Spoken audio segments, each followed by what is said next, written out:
السلام علیکم ورحمۃ اللہ۔ سب سے پہلی اور بڑی اپڈیٹ یہ ہے کہ ریسنٹلی پاکستان کے سوات کے ایک مدرسے کا انسیڈنٹ پورے سوشل میڈیا پر اور بالخصوص پاکستان کے مین میڈیا نیوز چینل پر بہت وائرل ہو رہا ہے، جہاں پر ایک مدرسے میں 14 سالہ بچے کو اس کے اساتذہ نے اتنا مارا کہ اس نے دم توڑ دیا۔ جی ہاں، آپ نے بالکل صحیح سنا، اور بہت سی رپورٹس کے مطابق یہ بات بھی سامنے آئی کہ 14 سالہ فرحان کے ساتھ مدرسے کے قاری حضرات جنسی زیادتی کرتے تھے، اور پچھلے کچھ دنوں سے مدارس کی کلاسز میں غیر حاضر ہونے کی وجہ سے مدرسے کے استاذ اتنا غصہ ہوئے کہ ان سب نے مل کر فرحان کو کئی گھنٹوں تک مارا، اور آخر میں وہ معصوم بچہ ان کے ظلم کی تاب نہ لا سکا اور اس نے دم توڑ دیا۔ سوات کے مدرسے کے اسی انسیڈنٹ کے حوالے سے پاکستان کے مشہور عالم مولانا طارق جمیل صاحب نے سختی سے مذمت کی اور یہ فرمایا کہ اس طرح کے واقعات عموماً ہمیں مدارس کے اندر دیکھنے کو ملتے ہیں، لہذا علماء کرام کو چاہیے کہ مدارس سے فارغ ہونے والے اسٹوڈنٹس کو باقاعدہ اسکول اور کالج کے ٹیچرز کی طرح ٹریننگ دی جائے تاکہ وہ آگے جا کے بچوں پر تشدد نہ کریں۔ مجھے ایک ویڈیو بھیجی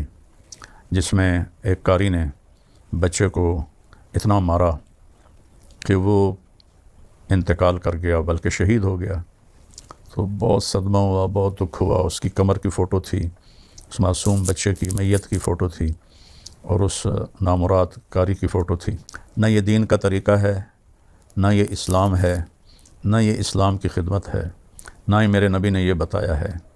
یہ ہمارے بر صغیر کی لعنت ہے کہ قاریوں کو کھلی چھٹی ہے، سوائے چند مدارس کے جہاں سختی سے ان کو پابند کیا جاتا ہے۔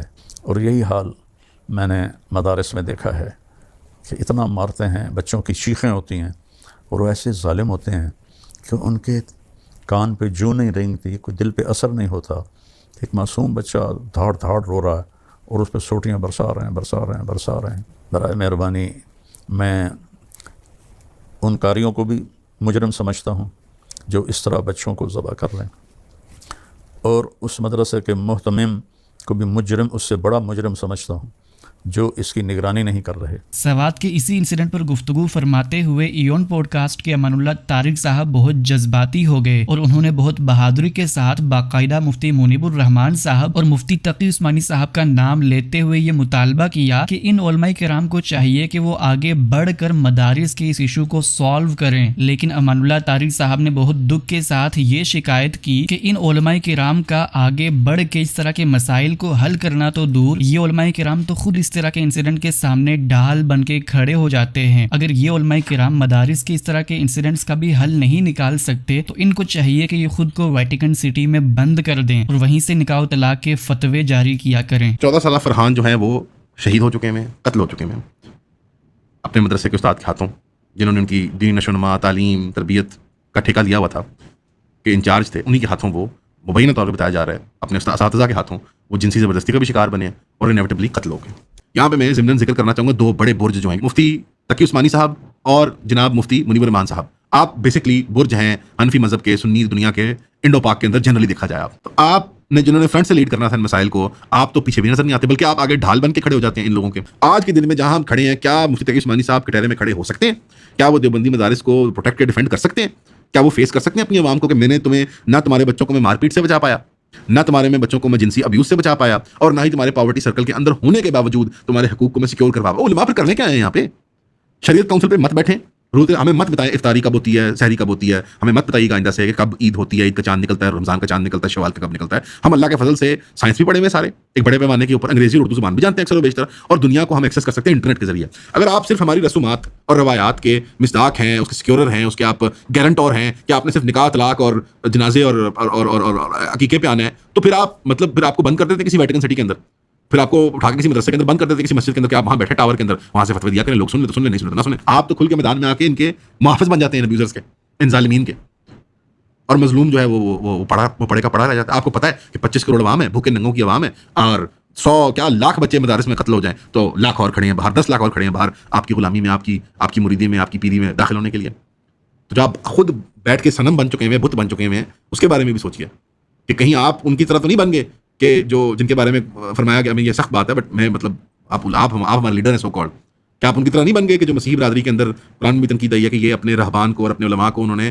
الہ کے طور پہ لے لیا تھا، کہ وہ جو کہتے تھے جس کو وہ حلال کر دیتے تھے وہ کر دیتے تھے, جس کو وہ حرام کر دیتے تھے وہ کر دیتے تھے, کیا آپ وہ بن نہیں گئے اب کہ جو شریعت میں جس کے اتنے سخت حکم ہے بچے کے ساتھ جو بدفعلی کرے, آدمی کے ساتھ یا عورت کے ساتھ بھی کرے, جو بچے کے ساتھ کرے. نیکسٹ اپڈیٹ یہ ہے کہ آخرکار انجینئر محمد علی مرزا صاحب نے ابھی حال ہی میں رجب بٹ کی وائرل ویڈیو کے حوالے سے یہ فرمایا کہ رجب بٹ کی جس ویڈیو کو بہت سے علماء کرام سرکولیٹ کر کے گستاخی بنا رہے ہیں وہ ویڈیو دراصل 2 سال پرانی ہے. 2 سال پرانی ویڈیو میں جو بھی رجب بٹ نے کہا وہ گستاخی ہے, لیکن رجب بٹ سے بڑے گستاخ تو وہ علماء کرام ہیں جنہوں نے 2 سال پرانی ویڈیو کو سرکولیٹ کر کے پورے ملک میں گستاخی کے نام پر ہنگامہ کریٹ کر دیا.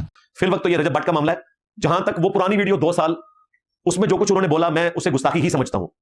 کوئی بھی صحابی جو نبی اسلام پر ایمان لایا, آپ کی صحبت کی, خواہ اس کے اعمال کیسے ہی ہوں, ہم نے اس کی صحابیت کا احترام کرتے ہوئے اگر اسے رضی اللہ تعالیٰ عنہ نہیں کہنا تو کم از کم اتنا احترام کریں کہ ہم کسی صحابی کے بارے میں کوئی گالی گلوچ کا معاملہ نہ کریں.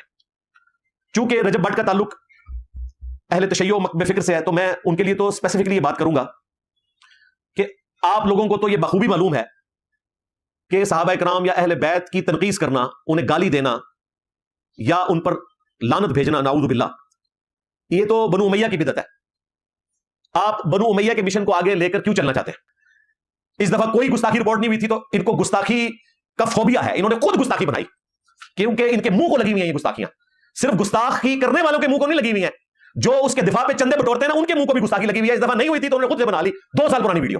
تو آپ مجھے بتائیں گستاخ کون ہوئے؟ میں سمجھتا ہوں کہ رجب بٹ سے بڑے گستاخ وہ لوگ ہیں جنہوں نے 2 سال پرانی ویڈیو کے اوپر دوبارہ سے ملک کے اندر ایک ہنگامہ کھڑا کر دیا. یہ ملک کا امن بھی برباد کر رہے ہیں اور جان بوجھ کے ایک چیز کو اور پھر سارے چلا رہے ہیں وہ. ٹھیک ہے, میں اپنی ویڈیو میں بالکل نہیں چلاؤں گا جو کچھ اس نے بولا, یہ سارے چلا کے خود جو ہے نا لانتے بھجوا رہے ہیں, خود اس کا حصہ بنے ہوئے.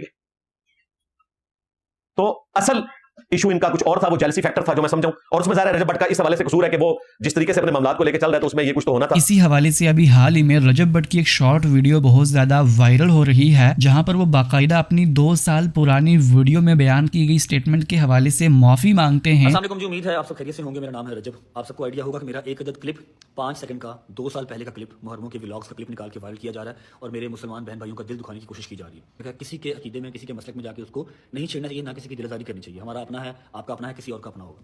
میرا کسی کا دل دکھانے کا کوئی ارادہ نہیں تھا. میری ابھی دبئی آنے سے پہلے میں ابھی دبئی ہوں کیونکہ اپنی جو جان ہے وہ سب کو عزیز ہے اور میری جان کو خطرہ تھا پاکستان میں. لیکن میرا یہاں پر اس بات کو کلیریفائی کرنے کا مقصد صرف اتنا سا ہے کہ میرا کسی کا بھی دل دکھانے کا قطعی دل نہیں تھا.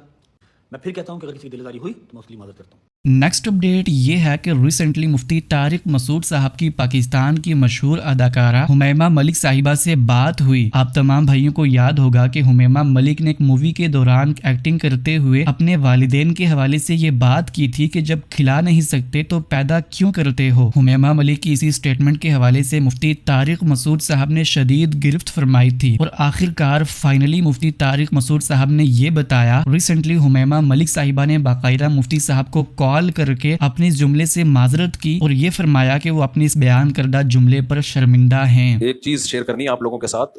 تو یہ بول فلم آئی تھی, یاد ہوگا آپ کو, جس میں ایک ایکٹریس نے یہ ڈائلاگ کہا تھا اپنے باپ کو, جو فلم میں ان کا باپ تھا, کہ جب کھلا نہیں سکتے تو پیدا کیوں کرتے ہو. بول فلم کی جو بھی ایکٹریس تھی اس کا چند دن پہلے میرے پاس فون آیا, بہت لوگوں سے فون, اس کی اجازت سے میں اس کی پرسنل چیز شیئر کر رہا ہوں کیونکہ میرا ارادہ تھا کہ میں بتاؤں, تو میں نے کہا اس کی پرمیشن کے بغیر میں نہیں بتاؤں گا. تو اس کا فون آیا کچھ دن پہلے میرے پاس, بہت جگہوں سے اس نے فون نمبر, مولانا طارق جمیل صاحب کو فون کیا, ادھر فون کیا, مفتی صاحب کا نمبر چاہیے, پھر مجھے کسی نے بتایا تو میری بات ہوئی. تو اس نے کہا آپ کیا یہ کلپ میں نے سن کے خوب اللہ سے گڑ گڑا کے توبہ کی ہے, اور آپ کو بھی میں بتا اس لیے رہی ہوں کہ واقعی وہ میرے منہ سے غلط بات نکلی تھی, جس پر مجھے میری ماں نے بھی نصیحت کی, ان کی والدہ سے بھی میری بات ہوئی, اور پھر اس نے کہا کہ اصل غلطی اس کی ہے جس نے یہ فلم لکھی ہے. اور پھر اس نے بتایا کہ یہ NGOs ہیں جو کچھ اس طرح کی موویز بناتی ہوتی ہیں, اسپانسر کرتی ہیں تاکہ سوسائٹی میں یہ چیز پروموٹ ہو. تو اچھی بات ہے ایک اداکارہ کو اپنی غلطی کا. مجھے تو اس بات کی خوشی ہوئی کہ مسلمان جیسا بھی ہو, بہرحال اس کے سینے میں دل ہوتا ہے کہیں نہ کوئی. قرآن کہتا ہے نا وَذَكِّرْ فَإِنَّ الذِّكْرَىٰ تَنفَعُ الْمُؤْمِنِينَ, اے نبی آپ نصیحت کرتے رہیں, نصیحت مومن کو بہرحال فائدہ پہنچاتی ہے. تو ایک اداکارہ ہو کے بھی اس کے دل میں ایک نرمی پیدا ہو گئی کہ بھائی واقعی یہ مجھ سے غلطی ہوئی ہے. تو یہ جملہ, اس سے بیٹیاں, غلطی کیا ہوئی ہے, بیٹیاں باغی ہوں گی باپ کے خلاف. پھر اس نے بہرحال یہ کہا کہ میں نے مفتی صاحب توبہ کی ہے اور آپ کو میں بتانا چاہتا کہ میرے دل کا بوجھ ہلکا ہو. تو اصل غلطی تو بہرحال اسی کی ہے جو اس طرح کی فلمیں لکھتے ہیں. یہ تھی آج کی ساری اپڈیٹس. ملتے ہیں اسی طرح کی نئی اپڈیٹس کے ساتھ, تب تک کے لیے اللہ حافظ. السلام علیکم ورحمۃ اللہ.